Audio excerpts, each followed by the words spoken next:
Hello students, welcome to physics time. तो आज हम करेंगे हमारा यूनिट 4 का last topic, that is elastic collision in two dimension. इसे हम ऑब्लिक कोलिजन भी बोलते हैं। इसका मतलब क्या हुआ? दैट मीन्स कि जब दो बॉल आपस में कोलाइड होंगी तो वो दो डिफरेंट डायरेक्शंस में चली जाएंगी। जब हमने वन डायमेंशन का किया था तब वो क्या था, बॉल एक ही डायरेक्शन में जा रही थी। तो इसमें हम सिमिलरली सपोज करते हैं टू बॉल्स, हमारे पास टू बॉल्स हैं ए एंड बी। क्या करेंगे? ए की वेलोसिटी u1 है, बी की वेलोसिटी u2 है initially, such that u1 is greater than u2। तभी तो ये आपस में कोलाइड करेंगी जब ये तेज मूव करेगी। तो जैसे ये कोलाइड की, ये वाला जो पार्ट है ये बिफोर कोलिजन है and this is after collision. तो जैसे ही इन्होंने कोलाइड किया, कोलाइड करने के बाद क्या हुआ, जो बॉल ए है वो इस डायरेक्शन में चली गई एंड बॉल बी इस डायरेक्शन में चली गई। दैट मीन्स ये अलग अलग डायरेक्शंस में चली गई। इसका मतलब इन्होंने टू डायमेंशनल ज्योमेट्री को फॉलो किया। ये किस प्लेन में है? एक्स वाई प्लेन में, ये भी एक्स वाई प्लेन में। ठीक है, सपोज करते हैं कि जो बॉल ए है वो v1 वेलोसिटी के साथ गई है, बॉल बी v2 वेलोसिटी के साथ गई है। साथ ही हम इनके कंपोनेंट्स ले लेते हैं। जो बॉल ए है वो थीटा एंगल पे चली गई, बॉल बी फाई एंगल पे गई है। Angle theta is known as angle of scattering. जब फर्स्ट बॉल जिस एंगल पे जाती है उसे बोलते हैं angle of scattering. Second ball जिस एंगल पे जाती है उसे बोलते हैं एंगल ऑफ रिकॉयल। तो phi is angle of recoil. इनको हम कंपोनेंट्स में स्प्लिट कर लेंगे। यहाँ क्या आ जाएगा? v1 cos theta, v2 cos phi, या v2 sin phi, v1 sin theta. Now बात ये है कि ये इलास्टिक कोलिजन है। इलास्टिक कोलिजन में क्या क्या कंजर्व होता है? बट हमारा क्या कंजर्व होता है? Linear momentum and kinetic energy. तो सिमिलरली हम उठाएंगे। First of all kinetic energy क्या हो जाएगी? Half m1v1 square plus half m2v2 square is equal to half m1u1 square plus half m2v2 square. यहाँ पर डायरेक्शंस का फर्क नहीं पड़ा कि कौन x में गया और कौन y में। क्यों? Because energy is a scalar quantity. But इसको सॉल्व करके हमारे पास ये इक्वेशन आ जाएगी। लेकिन जैसे ही हम लीनियर मोमेंटम पे जाएंगे तो लीनियर मोमेंटम हमारी एक वेक्टर क्वांटिटी आ गई, यानी कि हम इसके x कंपोनेंट्स अलग उठाएंगे, y कंपोनेंट्स अलग उठाएंगे। अगर हम x एक्सिस की बात करें तो इनिशियली पार्टिकल, जो दोनों बॉल्स थी वो x एक्सिस में ट्रेवल कर रही थी, तो इनिशियली उनका लीनियर मोमेंटम था m1u1 m2u2 x एक्सिस के अलाउंग। बाद में कितना हो गया? m1 के साथ x एक्सिस में कितनी वेलोसिटी है? v1 cos theta. m2 के साथ कितनी है? v2 cos फाई है, सॉरी यहाँ पे फाई कर लेना। ठीक है, और अलोंग y एक्सिस कितनी है? इनिशियली y एक्सिस में तो हमारी बॉल्स मूव कर ही नहीं रही थी, तो इनिशियली उनकी कितनी थी? 0। फाइनली कितनी होगी? m1v1 sin theta. माइनस क्यों आया? क्योंकि दोनों बॉल्स अपोजिट डायरेक्शन में वेलोसिटीज दे रही हैं, तो किसी एक को माइनस रखना पड़ेगा। m2v2 sin phi. तो यहाँ पर हमारी तीन इक्वेशंस बन गई, एक काइनेटिक एनर्जी से आई, दो लीनियर मोमेंटम से। लेकिन इक्वेशन हमारे पास तीन है, लेकिन निकालने के लिए पैरामीटर्स 4 हैं, v1, v2, theta and phi. अब आपने मैथ्स में पढ़ा होगा कि जितने अननोन वेरिएबल्स हैं उतनी आपके पास इक्वेशन भी होनी चाहिए, लेकिन यहाँ पर एक इक्वेशन कम है। इसका मतलब जो ये वाला पार्ट है आपका, वो थियोरेटिकली सॉल्व नहीं हो सकता। इसमें से कोई एक वैल्यू हमें एक्सपेरिमेंटली मेज़र करनी पड़ेगी, उसके बाद बाकी तीन वैल्यूज़ इक्वेशन से निकल सकती हैं। ठीक है, तो इसका एक स्पेशल केस बनता है, हम वो स्पेशल केस कंसीडर करेंगे। अब इस स्पेशल केस को अगर आप यहाँ पर पढ़ रहे हो, प्लीज़ अपनी नोटबुक और पेन में साथ में सॉल्व करें, क्योंकि बहुत कैलकुलेटिव पार्ट है, नहीं समझ में आएगा ऐसे।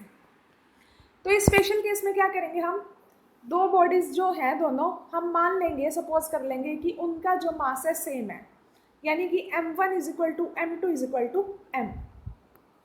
इज इक्वल टू m मान लेते हैं। सिंप्लिसिटी के लिए मान लेंगे जो हमारी सेकेंड बॉडी थी वो रेस्ट पे थी और फर्स्ट बॉडी का u मान लेंगे। तो जो हमने फर्स्ट, सेकेंड और थर्ड इक्वेशन निकाली थी उसमें हम ये चारों चीज़ें पुट कर देंगे। m1 m2 को m पुट करेंगे, u1 को u पुट करेंगे और u2 को 0। आप अपनी नोटबुक पे पुट करके सॉल्व करके देखो, आपके पास 3 नई इक्वेशंस आएंगी। क्या? v1 square plus v2 square is equal to u square, this is equation number 4। Next आएगी v1 cos theta plus v2 cos theta cos phi is equal to u, ये equation number 5। Next आएगी v1 sin theta minus v2 sin phi is equal to 0, ये आएगी equation number 6। ये first, second और third equation से निकली है चारों पैरामीटर्स को पुट करके। अब हम क्या करेंगे, हम पुट करेंगे इक्वेशन नंबर 5 को 4 में, यानी कि हम क्या करेंगे, ये u की वैल्यू है हमारे पास, इस u की वैल्यू को यहाँ पुट करवा देंगे u स्क्वेयर में। हमारे पास क्या आ जाएगा, v1 square plus v2 square is equal to v1 cos theta plus v2 cos phi का होल स्क्वेयर। अब होल स्क्वेयर खोल देंगे, क्या आ जाएगा, v1 cos square theta plus v2 square cos phi square plus 2 v1 v2 cos theta cos phi. अब क्या करेंगे, यहाँ पर v1 है, यहाँ v1 है, इनको कंबाइन कर दिया इसे, यहाँ v2 है, यहाँ v2 है, इनको भी कंबाइन कर दिया। ठीक है, अब 1 माइनस कॉस स्क्वेयर थीटा क्या होता है, sine square theta, and 1 minus cos square phi क्या होगा, साइन स्क्वेयर फाई। ये पुट हो गए, यहाँ तक आपकी इक्वेशन छोड़नी है आपने। ठीक है, अब क्या करेंगे, जो हमने अभी तक फोर्थ और फिफ्थ इक्वेशन यूज़ किया, अब सिक्स्थ इक्वेशन यूज़ करेंगे। सिक्स्थ इक्वेशन से देखो तो ये आ जाएगा आपके पास, यहाँ पर यही दो क्वांटिटीज़ हैं, इनमें इस क्वांटिटी की जगह पुट करवा देंगे ये v1 साइन थीटा। तो क्या आ गया हमारे पास, v1 square sine square theta plus v1 square sine square theta is equal to 2v1 cos theta cos phi. ये ऐड हो गया, 2 आ गया। अब यहाँ से हम cos थीटा की वैल्यू निकाल देंगे, वो ये आ गई। इसको अगर हम कट करवा दें इसमें से वैल्यूज़, ये कट हो गया हमारे पास, ये बच गई एग्जैक्ट वैल्यू, इसको रखेंगे इक्वेशन नंबर 7। हमें सॉल्व करके थीटा या फाई की कोई वैल्यू डिड्यूस करवानी थी, वो हम करवा चुके हैं यहाँ पर। अब हमें एक्चुअल में क्या चाहिए, कोई स्पेशल केस निकाल रहे हैं तो इसका मतलब हमें थीटा फाई में रिलेशन मिलना चाहिए कुछ ना कुछ। थीटा फाई में रिलेशन कैसे मिल सकता है अब आपको, या तो थीटा प्लस फाई मिल सकता है, थीटा माइनस फाई मिल सकता है, कि या theta is equal to phi मिल सकता है, ऐसा कुछ मिल सकता है। तो यहाँ पर अगर आप थोड़ा जैसे हायर क्लासेस में डिटेल में पढ़ोगे तो आपको पता चलेगा कि कुछ स्पेशल केसेस में थीटा प्लस फाई 90 डिग्री हो जाते हैं। ठीक है, जो ऐसे जाते हैं ये 90 डिग्री बन जाता है कोलिजन के बाद, अगर परफेक्ट कोलिजन हो रहा हो। तो इसके लिए हम क्या करेंगे, हम थीटा प्लस फाई की वैल्यू निकाल लेंगे। कहाँ पर, कोस में, क्योंकि कोस 90 0 होता है तो इक्वेट करना ईजी हो जाता है, 0 के साथ इक्वेट करना हमेशा ईजी होता है। तो हम यहाँ क्या निकाल लेंगे, कोस थीटा प्लस फाई। इसका फॉर्मूला आपने सीखा होगा, अगर नहीं सीखा तो मैंने ट्रिग्नोमेट्री टूल्स में बताया था हाउ टू फाइंड एंगल्स, तो वहाँ पर देख लेना वीडियो में, मैं लिंक में डालूंगी वो। तो इसका फॉर्मूला क्या होता है, cos theta cos phi minus sine theta sine phi. अब यहाँ पर देखो बच्चों, जो ये इक्वेशन है, यहाँ से कॉस थीटा की वैल्यू यहाँ पुट कर दी, इसकी वैल्यू कहाँ से पुट करोगे, आपके पास जो इक्वेशन नंबर 6 आई थी वहाँ से ये वैल्यू पड़ती है आपके पास, वहाँ से आप साइन फाई की वैल्यू निकाल लो। साइन फाई की वैल्यू क्या आएगी, v1 by v2 sine theta, तो वो यहाँ पुट करवा दो। जब आप इन्हें पुट करवाओगे तो आपको पता चलेगा कि ये दोनों तो सेम है, तो इट इज़ इक्वल टू 0।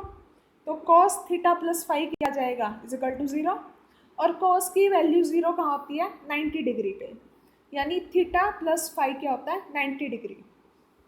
तो बेसिकली इसमें क्वेश्चन कैसे आता है आपके पास, स्पेशल केस दे के कह देते हैं कि prove that angle of scattering plus angle of recoil makes a right angle. 90 degree का एंगल बना रहे हैं तो आपको ये पूरा प्रूव करना है, तो आपको पता तो होगा ही निकालना क्या है। तो यहाँ पर ये प्रूव हो गया। इसका मतलब क्या होगा, in a perfectly elastic collision two particles of same mass move along mutually perpendicular direction. मतलब जो ये लास्ट लाइन लिखी है मैंने, ये आपका क्वेश्चन बन जाता है, और जो पूरा टॉपिक किया है ये आपका आंसर बन जाएगा। या फिर जस्ट ये भी बोल देते हैं कि इलास्टिक कोलिजन को 2 डायमेंशन में एक्सप्लेन करो। ये उतना बड़ा क्वेश्चन नहीं बनता 5 मार्क्स के according, but there is always a uncertainty in boards कि वो क्या देते हैं क्या नहीं देते हैं, डिपेंड्स कि क्या आ जाएगा। तो टॉपिक ईजी है, बस कैलकुलेशन है, अगर आपको कैलकुलेशन समझ में आ रही है तो हो जाएगा।